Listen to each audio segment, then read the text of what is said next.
ale banaye kumubandiza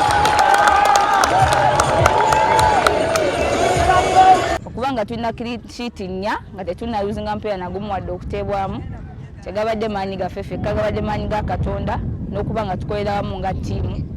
abatendesi abawagizi bonna okuba nti batubeereddewo gemaanyi gano getulina n'okuba nga tukumye peesi okuba nga tuwangula emipiira egy'eddiringana. Si kyangu naye tugeza kukolera wamu nga ttiimu okuva ku technical team paka wansi mu baana ekisinga bonna basamba mupiira tugeza kukola nga tutereeza obwongo bwabwe babe nga bajja mu kisaawe nga manyi baagala ngera baagala buwanguzi. Kyendowooza nti balina kwongera kwekkiririzaamu nga ba defenders empiira ena tebannabateebamu, that means ne goalkeeper nti balina okwongera okwetereeza nga bo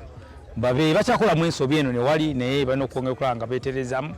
babe nga ekisooka kwekkiririzaamu nakakasa nti be baliwo bwe omanya nti gwoliwo tewali mulala okulira ddala n'amaanyi. Omuntu yenna ali ebweru yandowooza nti Kayempe badde ejja tukuba ggoolo nga 3-4 okusinziira ku foomu gy'ebaddeko naye tujja ne tuluzinga 1-0. Abawala bagezezaako okusamba kye basobola babadde n'emikisa gyabwe nabo egiteeba giganye buganyi kyensuubira tugenda kuddayo twetereeze naffe kubanga eno liigi ya home and away.